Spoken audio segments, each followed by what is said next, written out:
नमस्कार सर्वांचे कथालेखन मराठी स्टोरी या आपल्या चॅनलमध्ये स्वागत आहे.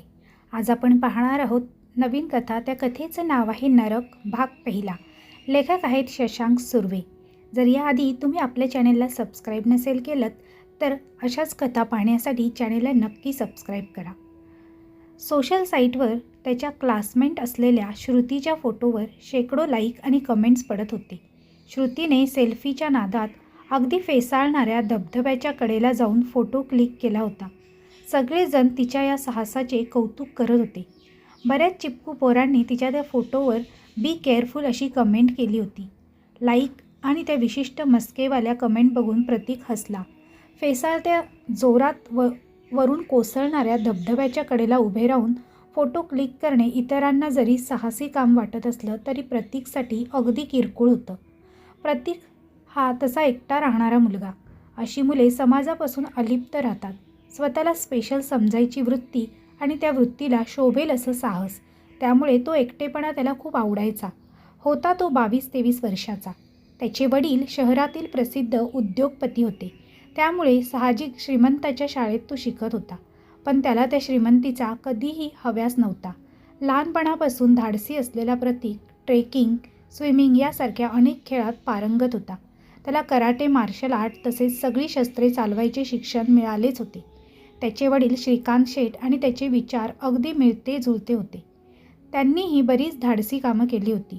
श्रीमंतांच्या पोरात जाऊ नको ते व्यसन किंवा पैशाच्या दलदलीत या वयात न अडकता प्रतीकने आपली लाईफ आपल्या पद्धतीने जगावी अशा विचारामुळे प्रतीकला नेहमी वडिलांकडून प्रोत्साहन मिळत असे. 6 महिन्यांपूर्वी त्याने बाईकवरून एकट्याने पूर्ण भारत फिरून काढला होता. प्रत्येक गोष्टीत रिस्क घेण्याची त्याची भूक वाढतच होती. म्हणून तर त्याने कुठल्याही सेफ्टीचा विचार न करता डोंगर कड्यावर चढणे, विषारी साप पकडणे, जंगलात एकटे फिरणे असले प्रताप सुरू केले होते. यातून पण मन भरेना म्हणून हॉन्टेड पॉईंट असलेल्या भारतातील जागेत जाऊन तो राहू लागला. एकूणच धाडस आणि जीवावर उदार होऊन धोका पत्करण्यात त्याला आनंद मिळत होता. त्याच्या घरात ही गोष्ट माहीत नव्हती, कारण या सगळ्या धाडसी कामाची तो कुठेही वाच्यता करत नसे, फोटो क्लिक करत नसे. एखाद्या जागी गेला की तो 4 दिवस परतत नसे. त्यामुळे प्रतीकला तो श्रुतीचा फोटो किरकोळ वाटला. तो यूट्यूबवर डेअर डेव्हिल व्हिडिओ बघण्यात व्यस्त होता. तितक्यात एक SMS त्याच्या मोबाईलमध्ये येऊन धडकला. एका गावचं नाव आणि एक लिंक होती. ती लिंक म्हणजे धाडसी मुलांना इन्व्हिटेशन दिलेलं होतं या अशा जागेत राहण्याचं. ती जागा खूप बदनाम होती. त्या जागेत गेलेलं कुणी परत आलं नाही अशी काहीशी माहिती त्यात होती. नरकपूर या एरियाबद्दल त्याला गुगलवर बरीच माहिती मिळाली होती. त्या सुनसान जागेत कुणाचाही पाय ठेवायची हिंमत होत नसे. तिथे गेलेले कुणी परत आले नव्हते. त्यामुळे ती जागा सरकारने निषिद्ध केली होती. मग अशा या ठिकाणी कुणी फक्त धाडसी ग्रुपच कॅम्प करू शकत होता. प्रतीक जिथे जाई तिथल्या ठिकाणची माहिती आधी काढत असे. नरकपूरबद्दल अनेक खतरनाक गोष्टी त्याला वाचायला मिळाल्या. त्या जागेत कुणीच राहत नसे. कधीमधी त्या जागेतून वणवा पेटलेला दिसायचा. ही आग कोण लावत होतं काय माहीत, पण अनेक किलोमीटर लांबून ही आग दिसायची. ती आग लागली की तिथल्या परिसराच्या बाहेर राहणारे लोक घरात किंवा मंदिरात बसून देवाचा धावा करत बसायचे. त्यांच्या मते तो वणवा आणि ती लाल भडक आग पेटली की तिथे असलेल्या वाईट शक्तींचा नंगानाच सुरू होई. तिथल्या गावकऱ्यांनी त्या भागाच्या 4ही कोपऱ्यात संरक्षण म्हणून छोटी छोटी मारुतीची मंदिरे उभी केली होती. जवळपास 20 किलोमीटर चौरस पसरलेला तो भाग ओसाड छोट्या मोठ्या डोंगर टेकड्यांनी वेढला होता. प्रतीक हे सगळं वाचत होता. ही सगळी माहिती एका टॉपच्या घोस्ट हंटरची होती. प्रतीक अवाक झाला. अरे, पॉल हेनरीसुद्धा अशा गोष्टींवर विश्वास ठेवतो, कमाल आहे. असं बोलून त्याने मनोमन घोस्ट हंटर पॉल हेनरची टर उडवली आणि लगेच सामान भरू लागला. एक सॅक पॅक करून तो आपल्या बाईकवरून निघाला. जवळपास 700 किलोमीटरचा प्रवास करायचा होता त्याला. लिंकमध्ये दिल्याप्रमाणे लोकेशन तो फॉलो करत होता. झगमगणारी शहरे, कधी घाट, छोटे गाव तो मागे टाकीत नरकपूरच्या दिशेने निघाला. आता 30 किलोमीटर अंतर अजून बाकी होतं. तसं अचानक लोकवस्तीने त्याची साथ सोडली. तिकडून हातात फुगे पकडलेली मुले, कपाळावर गुलाल माखलेले पुरुष बाईकवरून येत होते. निर्मनुष्य असलेला भाग अचानक लोकवस्तीचा कसा बनला हे प्रतीकला कळत नव्हते. नरकपूर काही अंतरावर होते. आजूबाजूला वाळलेल्या गवतामुळे त्या परिसराला एकदम वेगळं रूप आलेलं होतं. हिरव्यागार डोंगर रांगांनी आणि झाडाझुडपांनी त्याची साथ सोडली होती. एक भकास वातावरण तिथे होतं. समोर गर्दी दिसत होती. गुगलवर सर्च केल्याप्रमाणे तिथे तर कुणी नसायचं. कुणीही जायला घाबरायचं. पण अचानक इथे एवढे लोक कसे काय? चुकीच्या जागी तर नाही आलोय ना आपण? असे प्रश्न प्रतीकला सतावत होते. कपाळावर गुलाल माखलेले लोक ह्याच्याकडे बघत होते. हा मुलगा एकदम शहरी वाटत होता. गावकऱ्यांच्या नजरा भिडत होत्या. शेवटी न राहून प्रतीकने एकाला पकडले आणि विचारले की इथे काय चालू आहे. शेवटी मोडक्या तोडक्या हिंदीत तो पुरुष सांगू लागला की आज इथल्या हनुमानाची यात्रा आहे, त्यामुळे इथे गर्दी आहे, नाहीतर इथे कोण नसते. आजच्या एक दिवशी या हजारोंच्या गर्दीतल्या कुण्या एकाची हा हनुमान इच्छा पूर्ण करतो अशी मान्यता आहे. त्यामुळे इथे अनेक लोक आपली इच्छा घेऊन इथे येतात. एरवी या विरान जागेवर हा मारुती एकटा असतो. लोकही या भयानक जागेत यायला घाबरतात. यांना बाबू लांबून आलेला आहात. या ना बाबू, लांबून आलेला आहात, थोडा प्रसाद खाऊन जा, तो माणूस म्हणाला. प्रतीकने त्याच्याकडे बघितले. प्रतीक पूर्ण नास्तिक होता. देव या प्रकारावर त्याचा विश्वास नव्हता. त्या पुरुषाने अगदी त्याला त्या मारुतीच्या समोर आणले होते. लोक रांगेतून दर्शन घेत होते. उत्सुकतेपोटी एखादा माणूस बाजूला झाला की त्या शेंदूर फासलेल्या मारुतीच्या मूर्तीचे दर्शन होई. प्रतीक त्या लोकांच्या वेडेपणावर मनोमन हसत होता. प्रत्येकजण लोटांगण घालून कधी जोरात घंटा बडवून देवाला विनंत्या करत होता. प्रतीकला ते हास्यास्पद वाटले. मनोमन अनेक विचार त्याच्या मनात आले. काय ही लोक किती भोळी आहेत, अजूनही त्या जुन्या जगात जगतात.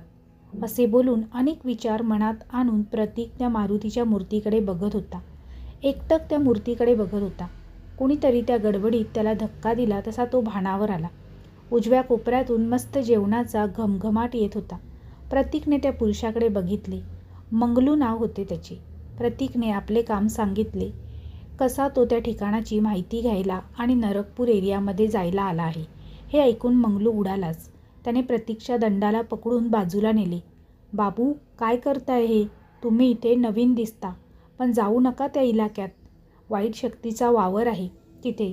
तिथे गेलेला कुणी परत आला नाही. जान प्यारी असेल तर जाऊ नका तिथे. मी सगळं सरपंचांना सांगतो. असं बोलून तो मंगलू एक पाय पुढे टाकणार इतक्यात प्रतीकने त्याचा हात पकडला.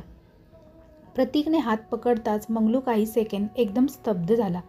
काही वेळ तो जागचा हलेना. त्याने एक वेळ प्रतीककडे बघितले आणि आता एकदम जरा धीरगंभीर स्वरात प्रतीकशी बोलू लागला. प्रतीक गोंधळला. दोन वेगवेगळी रूपे तो बघत होता. मंगलूने प्रतीकसमोर हात जोडले आणि म्हणाला, बाबू, तुम्ही खूप लांबून आलेला दिसत आहात. तुम्हाला खूप भूक लागली असेल. इथला प्रसाद खाऊन जा. प्रतीक गोंधळला. काही वेळापूर्वी तक्रार करणारा मंगलू अचानक इतका बदलला कसा हे प्रतीकला समजलं नाही. ते दोघे जिथे जेवण सुरू होते तिथे गेले. प्रतीकला प्रचंड भूक लागली होती. त्याच्याजवळ प्रचंड पैसा असूनही त्याला जेवता आले नव्हते, कारण तो जवळपास 60-70 किलोमीटर एरिया एकदम निर्मनुष्य होता, जिथे एखादं घरही नव्हतं. तिथे हॉटेलची अपेक्षा करणे व्यर्थच. कुणी येतच नव्हते इथे. प्रतीक ताटावर बसला. मस्त शिरा आणि मसाले भात. प्रतीकने मस्त या जेवणावर ताव मारला. लोकांची गर्दी कमी होत होती. जवळपास दुपारचे 4 वाजत होते. प्रतीक पोट भरून जेवला. तिथल्या लोकांनी आणलेल्या पाण्याने त्याने आपली रिकामी झालेली बॉटल भरून घेतली. लोक जरा घाईगडबड करत होते. सामान आवरत होते. कसली तरी भीती त्यांच्या मनात होती. 20-25 लोक सगळं आवरण्यात व्यस्त होते. प्रतीकला हीच संधी होती. त्याने त्या छोट्या मंदिराच्या मागून जाण्याचा निर्णय घेतला. मागून तो सरळ त्या नरकपूर प्रदेशात जाणार होता. त्याने आपली बाईक हळूच मंदिराच्या मागे आणली आणि स्टार्ट करण्याचा प्रयत्न तो करू लागला. पण ती बाईक त्या मंदिराच्या पुढे स्टार्ट होईना. प्रतीक प्रत्येकात पारंगत होता. अगदी बाईक रिपेअरिंगसुद्धा त्याला येत होती. पण यावेळी मात्र बाईककडे बघत इकड तिकडची जुळवाजुळव करून बाईक स्टार्ट करण्याच्या प्रयत्नात त्याला अगदी घाम फुटला होता. शेवटी वैतागून त्याने बाईक त्या छोट्या मंदिराच्या मागच्या भिंतीजवळ उभी केली. त्या भिंतीवर कसला तरी मंत्र लिहिला होता. नरकपूर म्हणून फेमस असलेल्या जागेच्या 4 कोपऱ्यातील तो एक कोपऱ्यातील मारुती होता. प्रतीकने घाम पुसला. 5 वाजत आले होते. काही तासापूर्वी गजबजून गेलेला तो परिसर आता अगदी स्मशान शांत झाला होता. सगळे लोक भर उजेडात तिथून त्या जागेच्या भीतीने पळून गेले होते. मारुतीसमोर लावलेल्या अगरबत्तीचा सगळ्या वासाचा एकत्र वेगळाच वास येत होता. प्रतीकने दूरवर बघितले. भकास असा तो माळभाग. कुठला कॅम्प आणि कुठलं काय, तिथे तो एकटाच होता. पुढे जावं का? मागे गुगलवर केलेली या जागेबद्दलची रिसर्च त्याला थांबवत होती. त्याची नजर आपल्या हाताकडे गेली. हातावर पनिशर लोगोचा टॅटू आणि त्याखाली लिहिलेले नो फिअर असे शब्द बघून त्याने त्या नरकपूर नावाच्या माळरानावर चालायला सुरुवात केली. त्या जागेत गवत अगदी तुरळक, काही ठिकाणी वाळलेले गवत दिसायचं, पण त्याची राख झालेली असायची. या निर्मनुष्य जागेत आग कोण लावत असेल हा पडलेला त्याला प्रश्न. त्या दगडधोंड्यांना तुडवीत तो चालत होता. कितीही डेंजर जागा असली तरी तिथे मानवी अस्तित्वाची खूण असायची, पण या जागेत असं काही नव्हतं. काही म्हणजे काही आधुनिक नव्हतं. त्या मातीत आता फक्त प्रतीकच्या बुटाचे ठसे उमटत होते. तो मनोमन खुश झाला. त्याने चालत चालत प्रत्येक अँगलमधून आपल्या सेल्फी घेतल्या. मनुष्याप्रमाणे इथे मोबाईल नेटवर्कने सुद्धा त्याची साथ सोडली होती. जरा जरा अंधार पडत चालला. प्रतीक अजून चालतच होता. काही अंतर चालल्यावर त्याला हिरव्या रंगाचे दगड दिसू लागले. तो अनेक ठिकाणी फिरला होता, पण अशा रंगाचे दगड तो पहिल्यांदा बघत होता. अंधार पडला होता. सगळीकडे भयानक शांतता होती. यापेक्षा भयानक जागी प्रतीक रात्रीचा वावरला होता. पण ही जागा भलतीच होती. मनुष्य येत नव्हता हे ठीक आहे, पण किरकिर करणारे रातकिडे किंवा इतर पशुपक्षी ते सुद्धा गायब. असं आहे का या जागेत? प्रतीक चालत होता.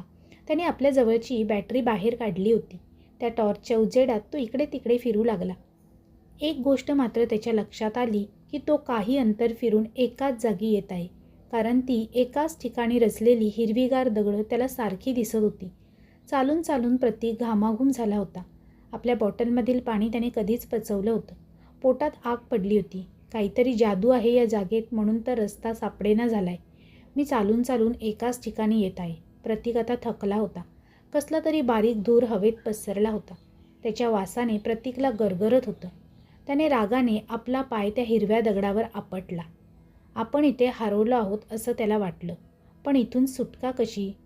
की लोक बोलत असल्याप्रमाणे इथे गेलेलं कुणी परत येत नाही वगैरे. या सगळ्या विचारांनी प्रतीकच्या पायातला जीव गेला आणि तो खाली एका हिरव्या दगडावर बसला. काहीतरी उकरण्याचा आवाज येत होता. त्या आवाजाबरोबर दमलेला उसासे घेत असलेला एक क्षीण आवाज त्या वातावरणात येत होता. प्रतीक त्या आवाजाच्या दिशेने जाऊ लागला. त्याची पावले झपझप पडत होती. धावत असताना वर खाली होणारा तो बॅटरीचा उजेड, तो त्या आवाजाच्या जागेवर आला. तिथे कुणीच नव्हतं. अचानक धावत येणाऱ्या पावलांचा आवाज त्याला आला. प्रतीक सावध झाला.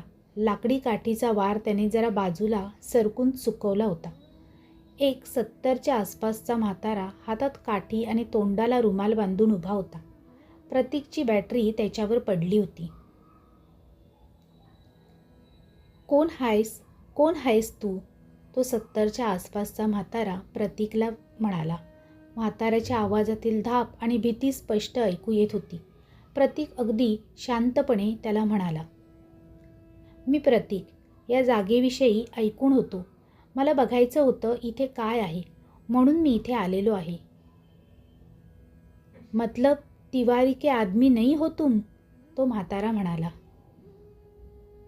असा हिंदीतला सूर ऐकून प्रतीक सावध झाला. नाही हो आजोबा, मी एक सामान्य मुलगा आहे. मला फक्त या जागेवर येऊन बघायचं होतं. मी लगेच जाणार होतो, पण रस्ता हरवलो आणि भटकत आहे मी इथे. प्रतीक त्या म्हाताऱ्याला म्हणाला. म्हातारा जरा शांत झाला. त्याने प्रतीकला सांगितले, या वयात अशी धाडसी कामं करायची खुमखुमी अंगात असते, पण धाडस वेगळं आणि मूर्खपणा वेगळा. इथलं रहस्य माहीत असणे म्हणजे साक्षात मृत्यू. ही जागा सोन्याची खाण आहे आणि वाईट लोकांनी ती भरली आहे. तू उद्याच निघ आणि जे काही बघितलं त्याची वाच्यता करू नको कुठे. तो तिवारी खूप खतरनाक आहे. एक रात्र काढ इथे माझ्या घरात. तो म्हातारा प्रतीकला माहिती देत म्हणाला. प्रतीकला कोण तिवारी, कसला तिवारी याच्याशी काहीही देणं घेणं नव्हतं. त्याला फक्त या जागेतून बाहेर पडायचं होतं, कारण पहिल्यांदा तो अस्वस्थ झाला होता. त्या हवेत काहीतरी वाईट होतं. त्या म्हाताऱ्याने त्याला आधी तोंडाला रुमाल बांधायला सांगितला. तोंडाला रुमाल बांधून तो म्हाताऱ्याच्या बरोबर चालू लागला.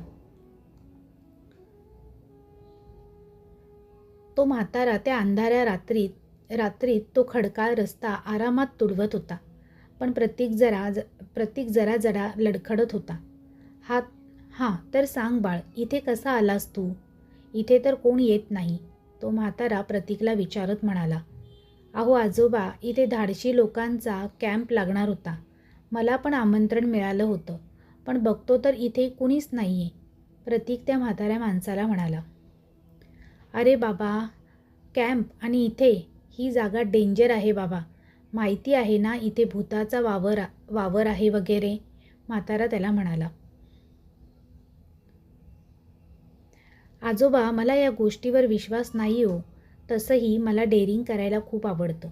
म्हणजे धाडसी कामं करायला मला खूप आवडतं, प्रतीक त्या म्हाताऱ्याला म्हणाला. असं पोरा, ह्या नादात जीव जायचा. बरं, तुला या जागेबद्दल एवढी उत्सुकता आहे म्हणून सांगतो तुला. या जागेबद्दल सगळी माहिती देतो. तू एवढा जीव धोक्यात घालून इथवर आलास, तेच मोठं धाडस झालं बघ. बरं झालं त्या तिवारीच्या माणसांची नजर तुझ्यावर गेली नाही. बरं, ते असो. मी या जागेबद्दल तुला सगळं सांगतो. त्यासाठी मला तुझ्याकडून 2 वचने हवीत. मगच मी सगळं सांगेन, म्हातारा प्रतीकला म्हणाला. कसली वचनं आजोबा? कोणती वचनं सांगा, मी तयार आहे. वा पोरा वा, कमालीचा धाडसी आहेस तू. माझ्या अटी ऐकून न घेताही होकार दिलास. तर ऐक, तसं काही अवघड नाही आहे. पहिले वचन की मी आता जे सांगेन ते बाहेर कुठेही कधीही कुणालाही बोलायचं नाही. आणि दुसरं वचन असं की आज मी तुला राहायला जागा देतो, पण उद्या तू इथून निघून जायचं आहे. ठीक आहे आजोबा, मी तुम्हाला ही दोन्ही वचने दिली. पण आता या जागेचं रहस्य काय ते सांगा. हे बघ पोरा, असं आहे की हा जो तुझ्या पायातला हिरवा चमकदार दगड आहे ना, तो दगड या जगातला सगळ्यात मौल्यवान दगड आहे. या दगडापासून अनेक औषधे तयार होतात, जी मोठ्या मोठ्या रोगावर चालतात. एका वाक्यात सांगायचं झालं तर हिऱ्याहून मौल्यवान आहे हा दगड. आणि हा हिरवा दगड फक्त याच भागात आढळतो. आता अगदी जुन्या काळापासून या जागेची मालकी आहे तिवारी कुटुंबाकडे. जगदीश तिवारीच्या वडिलांकडे मी काम करत होतो, ते अजून इथेच आहे.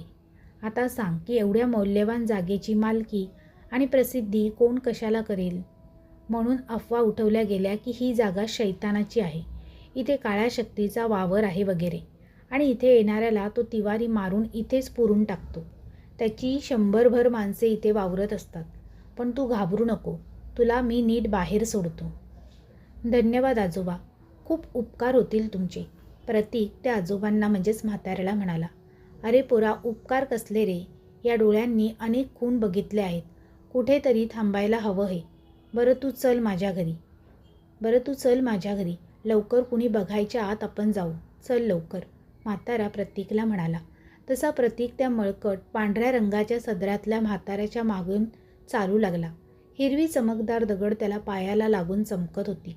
म्हातारा संथ काहीतरी बडबडत चालला होता, पण त्याच्या त्या बडबडीकडे प्रतीकचे लक्ष नव्हते, कारण तो आता जगातल्या सगळ्यात रहस्यमयी आणि धोकादायक समजल्या जाणाऱ्या जागेवर होता. त्याने या घटनेबद्दल कुठेही वाच्यता करण्याचं वचन त्या म्हाताऱ्याला दिलं होतं. पण आपला हा इथे येण्याचा विजय तो मनोमन साजरा करत म्हाताऱ्यामागून चालत होता. मळकट म्हातारा आपली काठी टेकत वाट काढत होता. प्रतीकला भीती वाटू नये म्हणून सारखं आलं माझं घर, इथून जवळच आहे असं सांगत होता. किलोमीटर तरी चालला असेल प्रतीक. एका डोंगर टेकडीच्या मागून काहीसा प्रकाश दिसत होता. आता या मळकट म्हाताऱ्याचं घर कसं असेल याचा अंदाज प्रतीकने बांधला होता, पण तो अंदाज सपशेल फसला होता. एक पवनचक्की गरगर फिरत होती आणि बाजूला तो भला मोठा वाडा दिसत होता. काही वेळ प्रतीक बघतच राहिला. त्या पवनचक्कीमधून मिळणाऱ्या लाईटच्या प्रकाशातून तो वाडा आतून उजळून निघाला होता. प्रतीकला काय बोलावं सुचेना. काही वेळापूर्वी या जागेवर त्याच्या जीवाची शाश्वती नव्हती. तो भ्रमित होऊन इकडे तिकडे फिरत होता. पण आता हा मोठा दगडी वाडा, त्या वाड्यातील लाईटचा मंद प्रकाश प्रतीकच्या चेहऱ्यावर पडला होता. त्यामुळे त्याच्या चेहऱ्यावरील हावभाव त्या म्हाताऱ्याने बरोबर टिपले आणि त्याच्याकडे बघत तो म्हणाला, काय पुरा, धक्का बसला ना या फाटक्या मनोहर सिंगकडे? हा भला मोठा वाडा कसा आला? मनोहर म्हणजे मी बरं का. आणि हा वाडा माझा नाही, हा माझ्या मालकाच्या आजोबांनी 1882 साली बांधला होता, पण त्याचे वंशज तिकडे शहरात राहून इथली मालकी चालवतात आणि या वाड्याची देखभाल मी आणि माझी पत्नी वसुंधरा देवी करतो. ती असेल आत जेवण करत असेल. चल पोरा, आत चल. तसा प्रतीक सावरला. त्याची राहायची मस्त राजेशाही सोय झाली होती. त्याला वाटत असलेली आपल्या जीवाची भीती आता कमी वाटत होती. प्रतीक आत जाऊ लागला. वाड्याच्या उजव्या बाजूची थोडी पडझड झाल्यासारखी वाटत होती. त्याची दुरुस्ती लवकरच होईल असे त्या म्हाताऱ्याने म्हणजे मनोहर यांनी सांगितले होते. प्रतीक आत आला आणि त्याने आपली सॅक एका बाजूला ठेवून दिली. आतील वैभव बघून तो अचंबित झाला. सगळीकडे दुर्मिळ अशा जुन्या वस्तूंनी तो हॉल अगदी गच्च भरला होता. राजालाही हेवा वाटेल असं ते वैभव. कुणी हे वैभव सोडून असं कसं कुणालाही देऊन जाऊ शकतं हा प्रश्न त्याला पडला. मनोहर यांची पत्नी वसुंधरा आपल्या पदराला हात पुशीत संत गतीने बाहेर आली. वयस्करच ती पाठीत कुबड आलेली. प्रतीककडे बघून तिने स्मितहास्य केलं. हे स्मितहास्य त्याला अनपेक्षित होतं, कारण या असल्या खतरनाक जागेत एखादा पाहुणा आला तर घरच्या मंडळींच्या चेहऱ्यावर वेगळे भाव असायला हवे होते. प्रतीक या बारीक बारीक गोष्टी आपल्या डोक्यात टिपून घेत होता. ती म्हातारी जराशी वाकली होती. तिने प्रतीकला बाहेरच थांबायला सांगितले आणि आपल्या नवऱ्याच्या कानात काहीतरी बोलली. त्याचबरोबर मनोहर वयाच्या मानाने डुलत डुलत आत गेला आणि त्याने एक पाण्याची बादली आणली आणि ती प्रतीकसमोर ठेवून, तुझ्या पायाला माती लागली आहे, ती धुवून आत ये. त्या मंदिरात जाऊन आलास ना तू? मंदिराबद्दल या लोकांना कसं कळलं हा प्रश्न प्रतीकला पडला होता. त्यांच्या आज्ञेनुसार प्रतीकने आपले पाय स्वच्छ धुतले आणि आत आला. आत तो सगळ्या वस्तू बघू लागला. आत जुन्या बंदुका, तलवारी, जुने पेंटिंग यांनी तो हॉल भरला होता. प्रतीकने एका बंदुकीजवळ जाऊन बघितले. त्यावर बंदुकीची तारीख 1850 अशी होती. पेंटिंग वगैरे सगळं बघत असताना एका पेंटिंगकडे टक लावून तो बघत होता. त्या पेंटिंगवर एका इंग्रज चित्रकाराचे नाव होते आणि खाली 1852 असे लिहिले होते. तिथल्या बहुतेक वस्तू 18व्या शतकातील होत्या, त्यामुळे काही विशेष नव्हते. पण ही भली मोठी पेंटिंग प्रतीकचे लक्ष वेधून घेत होती. त्या पेंटिंगमध्ये राजेशाही वस्त्रात दोघे पती पत्नी उभे होते. भरजरी वस्त्रे, मौल्यवान दागिने आणि मुख्य म्हणजे त्या दोघांचा चेहरा या वाड्यातील वृद्ध जोडप्याशी थोडा मिळता जुळता होता. प्रतीकच्या डोक्यातील चक्रे फिरू लागली. छे छे, 1852 सालची पेंटिंग आहे ती. असं कसं असू शकतं? इतक्यात एक थंडगार हात त्याच्या खांद्यावर पडला. प्रतीक दचकला. एकदम शुभ्र वस्त्रात मागे मनोहर उभे होते. प्रतीककडे बघून त्यांनी एक स्मितहास्य केले आणि त्याला डायनिंग टेबलकडे इशारा करत, चल बाळ, जेवण तयार आहे, जेवून घे, तुला भूक लागली असेल. प्रतीक काही न बोलता त्यांच्या मागे चालू लागला. ती म्हातारी वसुंधरा प्रतीकचे स्वागत करत होती. तिने प्रतीकची लाकडी खुर्ची बाहेर काढली. प्रतीक तिथे बसला. मस्त जेवणाचा वास सुटला होता. प्रतीकच्या पोटात आग पडली होती. त्याला प्रचंड भूक लागली होती. वसुंधरा देवीने एका चांदीच्या भांड्यावरून झाकण उघडायला सुरुवात केली. अगदी राजेशाही पद्धतीने बनवलेल्या जेवणाचा वास सगळीकडे पसरला होता. वसुंधरा देवी प्रतीकच्या बाजूला उभी होती. मस्त मांसाहारी बेत दिसत होता. एक एक मटणाचा पीस प्रतीकच्या ताटात पडत होता. कोणतेही संस्कार न दाखवता जेवणावर तुटून पडावं असे प्रतीकला वाटत होतं, पण प्रतीक स्वतःला सावरत होता. एक रोटी ताटात पडली. प्रतीकची नजर मनोहरकडे गेली. ते एकटक प्रतीककडे बघत होते.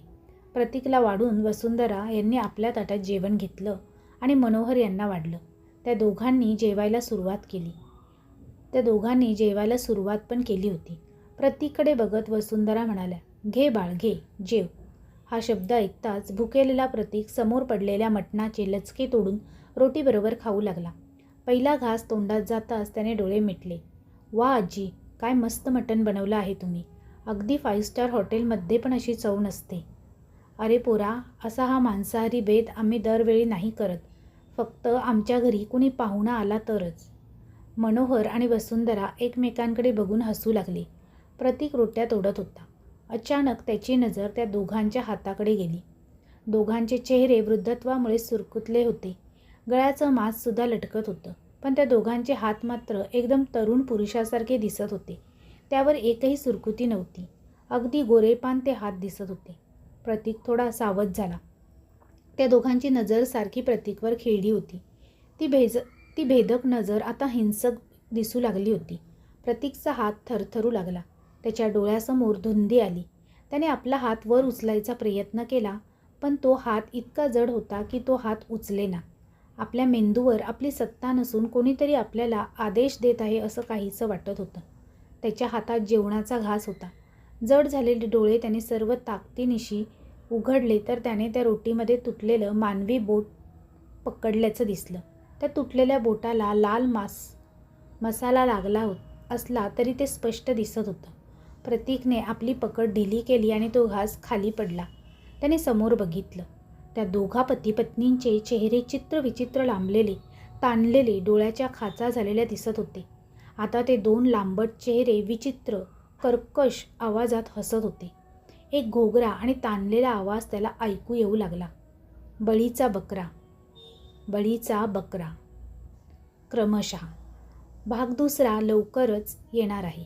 भाग पहिला आणि ही कथा जर तुम्हाला आवडली असेल तर कमेंटद्वारे कमेंट करून नक्की कळवा. तसेच कथा आवडली असेल तर तुमच्या मित्रपरिवारांसोबत शेअर करायला विसरू नका. व्हिडिओ आवडला असेल तर व्हिडिओला लाईक करा आणि शेअर करा. चॅनेल आवडला असेल तर चॅनेलला सबस्क्राईब करा. तसेच बेल आयकॉनवर क्लिक करून ऑलवर सेट करा, म्हणजे तुम्हाला नवनवीन व्हिडिओचे नोटिफिकेशन लगेचच मिळतील. पुन्हा भेटूया याच कथेचा भाग दुसरा घेऊन लवकरच. तोपर्यंत सर्वांना धन्यवाद. Bye bye.